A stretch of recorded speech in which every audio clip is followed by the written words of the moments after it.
for a better understanding of God's ways and will. Excerpt from The Book of True Life. Spoken by Pascal.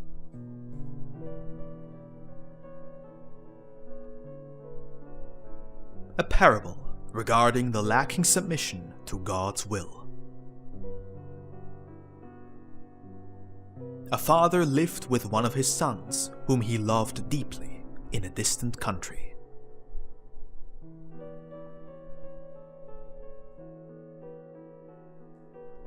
The son became sick, and when the father saw that he was in danger, he brought him on a hill where an old man lived, who directed the destinies of that country. And when he arrived at his feet, he said to the old man, "My son is sick, and my greatest desire is that he may recover, because if he dies, I too would die of pain."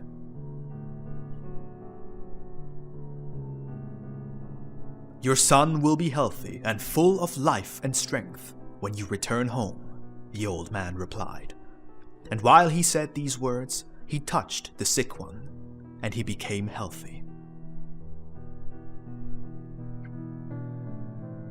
After returning home, the father saw his son healthy and full of power. Time passed, and the son felt strong and arrogant. He went astray and took poisonous fruits that made his body and mind sick. He no longer appreciated his father, and his heart had only feelings of hatred and destruction. When his father saw him lost in this abyss of wickedness, he went back to the hill and said to the old man, "Venerable old man, my son has gotten on the wrong track, which led him into the abyss." The old man asked him, "Why are you crying?" "I cry at the sight of the degeneracy of my son. I was hoping that his spirit would be taken from this world, but this moment will not come, and I can endure his wickedness no longer."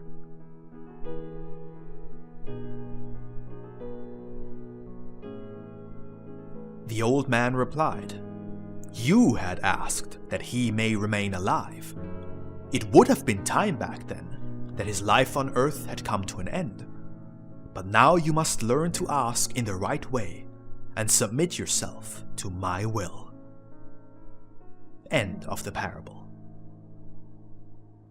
Source: The Book of the True Life, Teaching 7, verses 55 to 62.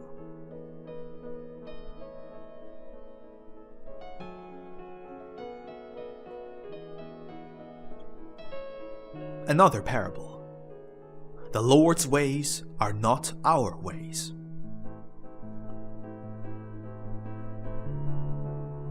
I wish that the earth be filled with men of good will, which are the fruits of love.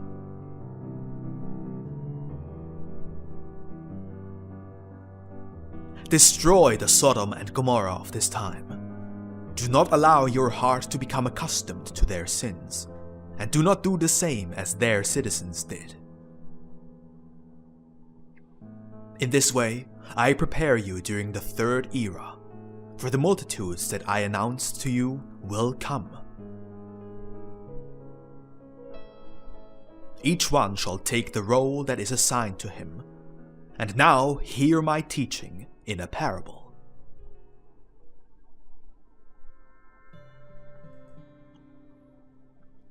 A spirit full of light, purity, and innocence was before God, and he talked to his Lord.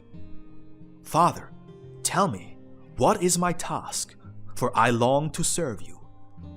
And the Lord tenderly replied to him, "Be patient, I will unify a man and a woman on earth, and from their unification a son will be born, in which you will incarnate, so that you, as a human being, will gather experiences during the trials of the world. You will feel the tenderness of a mother and the loving assistance of a father close to you."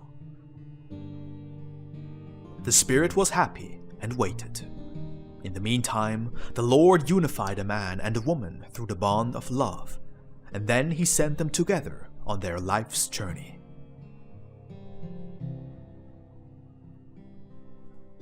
A new living creature germinated in the bosom of the woman, and then the Lord sent that spirit to take on flesh in this body. And in the 9th month, he came into the world. The mother was radiant with joy, and the father looked at him with pride. That son was the work of both. He was the fruit of their love. The woman felt herself strong, and the man felt a little similar to his creator. Both dedicated themselves to the fostering of that tender heart.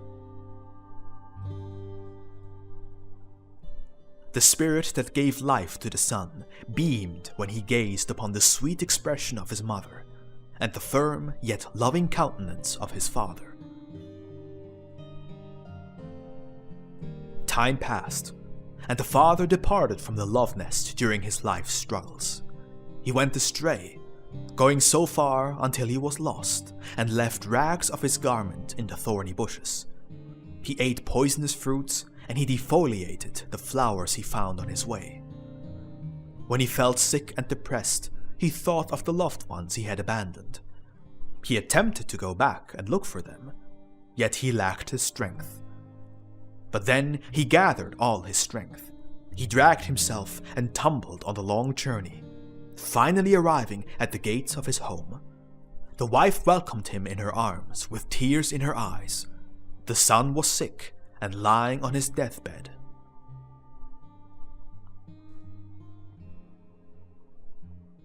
When the father saw his dying son, he begged the divine mercy for his son's health, desperately tearing his hair, slandering and blaspheming. Yet the spirit loosed himself from his body and went into the beyond. The parents remained desolate, and they blamed themselves for the misfortune that had come upon them on a rotational basis. He, because he left them, and she, because she was not able to hold him back.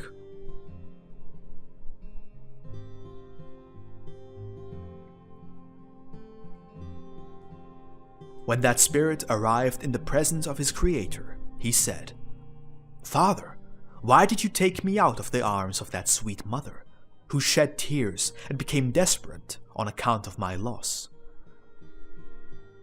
The Lord answered him, "Wait, be patient, because you will return to the same bosom once those two have recognized their mistakes and understood my law."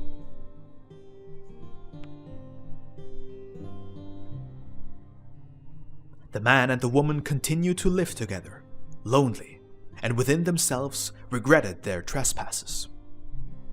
Then they were once again surprised when they felt the signs of a new child coming. God let the spirit once again return to that bosom, and he said to him, "Be in that body, which is being prepared for life, and refresh yourself once again in that bosom."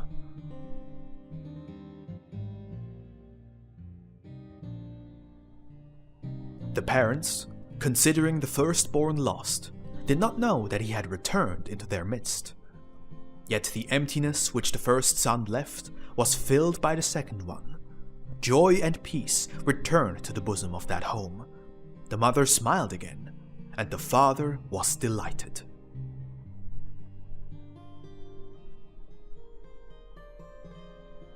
Now the man was afraid to depart from his own, and he made an effort to surround them with love as he stayed with them. But time passed, and he forgot his previous experiences, and, tempted by bad friends, he gave into vices and temptations. The wife rebuked him and began to reject him. The home turned into a battlefield. Soon the man was laying low, defeated, sick, and weakened, whereas the woman left the child alone in his cradle, going out looking for bread for the innocent child, and for the nourishment of her companion, who did not know how to love them, nor how to protect them. She endured humiliation and abuse. She went through perils and withstood the lusts of ill-disposed men, and in this way she obtained the daily bread for her loved ones.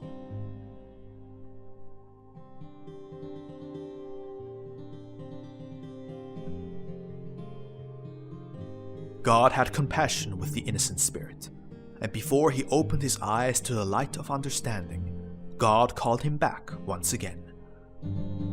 But as the spirit came to stand before his Lord, he told him, full of pain, "Father, again you have pried me away from the arms I love.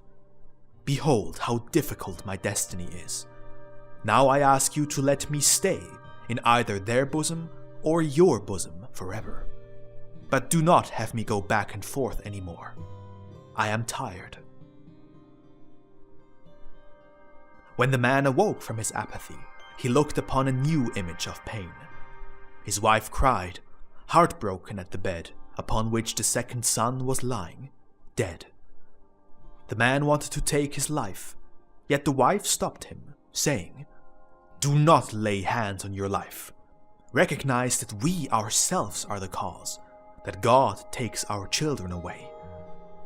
The man calmed down, for he recognized that, within those words, a light of truth was contained. The days passed and brought rest to their hearts, painfully thinking back, remembering their children that have passed from them, the joy of their home, though it had since then sunk into desolation.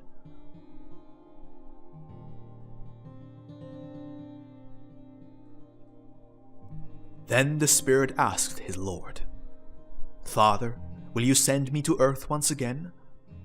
"Yes," the Lord said to him, "and as often as it is necessary, until those hearts are polished." When the spirit incarnated again, his body was sick, because his mother was sick, and his father also. With a plea for relief, the spirit elevated himself to the father from his bed of pain. This time, he did not see the light of the world. There was no smile on the lips of his parents, only tears in their eyes. The mother cried from morning to evening at the cradle of the child, while the father was feeling wholly remorseful, and pain pierced his heart when he saw that the son had inherited his own infirmity.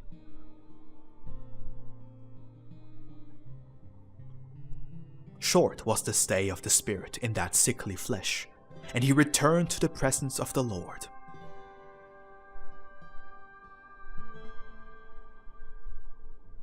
Loneliness surrounded the couple, but the pain had united them as never before.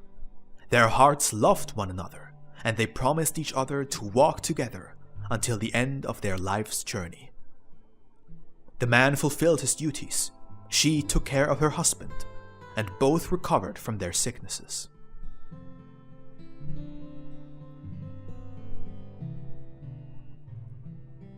They did not believe that God would once again grant them a son, but lo and behold, as the Lord saw physical and spiritual health blooming within them, he sent them that spirit as a reward for the self-denial of the woman and the betterment of the man, and the body arose from the woman's bosom, fresh like a flower bud, overflowing that home with happiness and peace.